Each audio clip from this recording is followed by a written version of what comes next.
नमस्कार, मैं पुनः एक बार आपके सामने class 7 chapter the changing earth assets.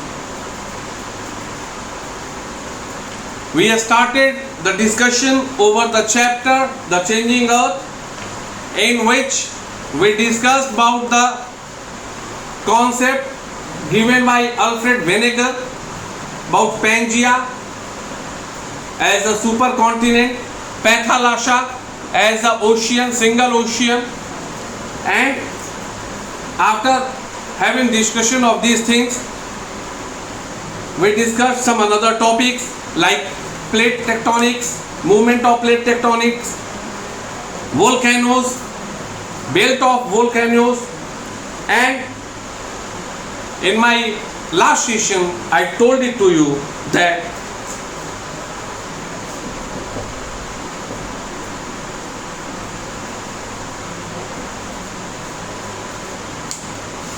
in my next session we will discuss over earthquakes. Earthquake समझाने का जरूरत है. 1516 में आप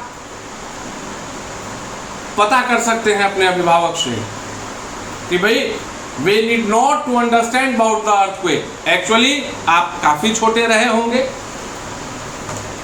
लेकिन आपके अभिभावक महसूस किए होंगे कि इन state of Bihar we felt earthquake more than one time, और एक अच्छा earthquake, मतलब रिएक्टर स्केल पर उसकी तीव्रता ज्यादा, वो महसूस होने वाला earthquake.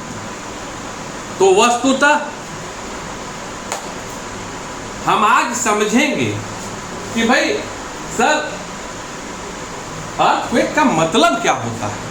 सरल भाषा में बता दीजिए सर, ताकि दिमाग में बैठ जाए.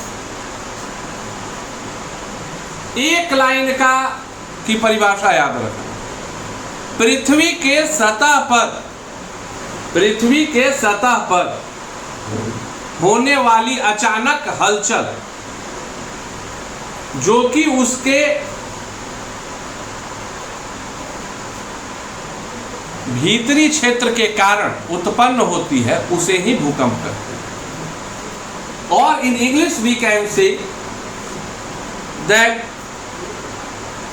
due to internal surface or due to interior of earth, when sudden movement will take place on the surface of earth is known as earthquake.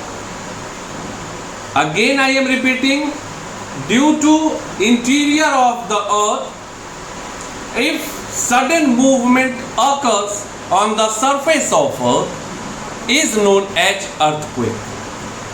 पृथ्वी के अंदर होने वाली गतिविधि के कारण जो पृथ्वी के सतह पर कंपन महसूस होता है, एकाएक कंपन महसूस होता है, उसे ही भूकंप कहते हैं. अब बोलो, इससे आसानी से कौन समझाएगा? इससे आसानी से कौन समझाएगा? बोलोगे कोई नहीं. अब बोलोगे ठीक सर, अर्थक्वेक की परिभाषा तो समझ गए, लेकिन अब एक इंपॉर्टेंट टर्म आता है, सेंटर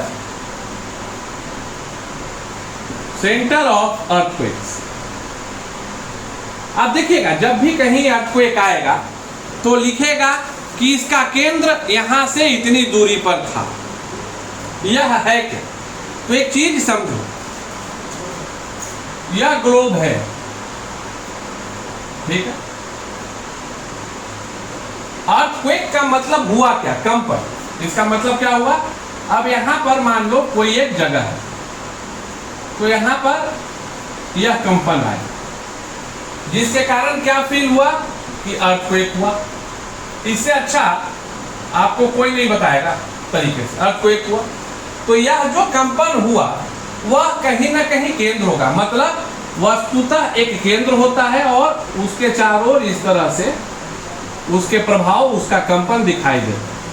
तो जो यह केंद्र होता है इसी को सेंटर ऑफ अर्थक्वेक कहा जाता है, इसी को सेंटर ऑफ अर्थक्वेक कहा जा सकता है।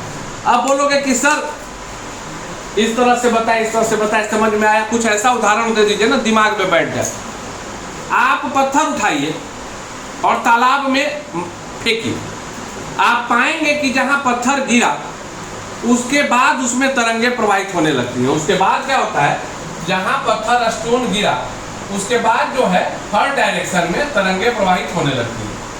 यही कॉन्सेप्ट है सेंटर, सेंटर में मूवमेंट होता है और वहां मूवमेंट इतना जबरदस्त होता है कि उसके प्रभावित क्षेत्रों में कंपन महसूस होता है, जो अर्थक्वेक होता है।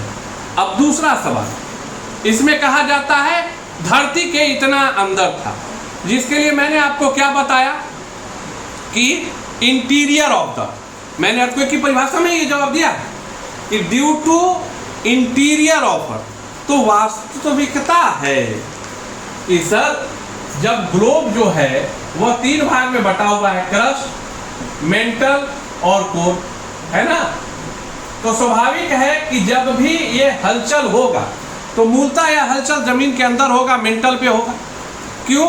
चूंकि आपको पहले से यह बताया जा चुका है कि मेंटल के ऊपर टेक्टोनिक प्लेट्स हैं and due to having the 7 tectonic plates which is separated with each other, जो अलग है, अगर उनमें कोई हलचल होती है तो उसके कारण अर्थक्वेक होता है। या अगर दूसरी परिस्थिति कि मैंने बताया है कि the temperature and the pressure is very much high in the mantle region as well as in the core region, तो स्वाभाविक है एक चीज देख लेना कि बर्तन है उसके ऊपर ढक्कन रख दो, बर्तन में पानी भर दो, उसको उबालना शुरू कर दो और हल्का हल्का पत्थर रखो, प्रेशर बनने लगेगा। जब तक पत्थर का वजन उसके नीचे से जो प्रेशर ऊपर ढकेलने के लिए है वह ज़्यादा होगा, ढक्कन ऊपर रहेगा। लेकिन जब नीचे का प्रेशर बहुत ज़्यादा हो जाता है तो पत्थर रखे रहने के बावजूद जो है प्लेट ऑफ द पॉट, जो बर्तन के ऊपर ढक्कन रखी हुई है, उसके बावजूद वो हिलना शुरू कर देता है। And with the concept of this thing, with the concept of this thing, earthquake comes on the surface of the earth. The point, the violent tremors originate from a point of disturbance called focus. जो centre का है उसी को focus कहा जाता है। The point in the earth crust which is vertically above the focus is called epicenter. The point in the earth crust, जो धरती के सतह के नीचे होना है इसको, तो जहां यह हुआ which is vertically above the focus of is called epicenter. This one is the concept what you have to know about the earthquake. And in 1935 अब जैसे वजन है, वजन को किस चीज में मापे तो बोलोगे किलोग्राम में, करंट को तो सर एम्पियर में, पावर को तो वाट में, एनर्जी को तो जूल में। बहुत अच्छा बोलो। अरे भाई ये यूनिट कुछ ना कुछ नापने की जो इकाई है तो नापने के लिए यंत्र बना होगा, फिर यंत्र से संबंधित इकाई बनी होगी। तो भूकंप को नापने के लिए भी एक यंत्र बनाया गया जिसको क्या कहते हैं, सिस्मोग्राफ। उसको क्या कहते हैं, वस्तुतः जो वह बनता है एंड जिस पर अर्थक्वेक नापा जाता है वह इकाई, जैसे स्केल है इकाई है, तो उसी तरह से भूकंप के कंपन को नापने के लिए जो इकाई यूज होती है, जो स्केल यूज होता है, that one is known as seismograph. जैसे पीएच वैल्यू में 0 से 14 के लिए है, स्केल में 0 से 10 सेंटीमीटर के लिए है, तो उसी तरह से सिस्मोग्राफ वह स्केल होता है जिस पर भूकंप की तीव्रता नापी जाती है और जिसमें भूकंप के बारे में अध्ययन किया जाता है उसको सिस्मोलॉजी कहा जाता है। जिसमें भूकंप के बारे में अध्ययन किया जाता है,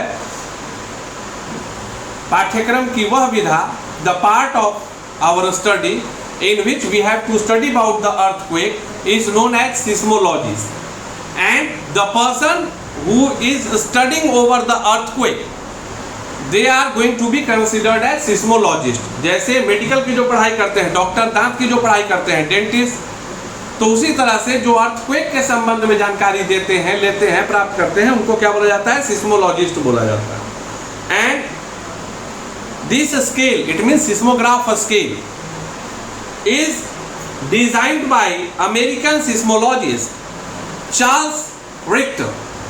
अमेरिका के एक व्यक्ति थे जिनको सिस्मोलॉजिस्ट कहा गया, चार्ल्स रिक्टर। 1935 में उन्होंने भूकंप को नापने के लिए स्केल का निर्माण किया, जिसको सिस्मोग्राफ कहते हैं। और सामान्यतः जिस प्रकार से पीएच वैल्यू के लिए 0 से 14 का रेंज होता है, उसी प्रकार से उन्होंने अपने भूकंप के सिस्मोग्राफ स्केल को 0 से लेके 8.9 रखा। 0 से लेके 8.9 रखा। क्यों? क्योंकि जो 8.9 के ऊपर का जब भूकंप आता है तो that will be considered as प्रलयकारी भूकंप, महाविनाशकारी भूकंप। मतलब 0 से 9 ही आती है, 8.9 इज इनफ। उसके ऊपर अगर भूकंप आएगा तो यह माना जाता है कि फिर वहां पर सभ्यता के किसी भी प्रकार के अवशेष नहीं बचेंगे। In my next session we will study about the distribution of earthquake. Thank you. Have a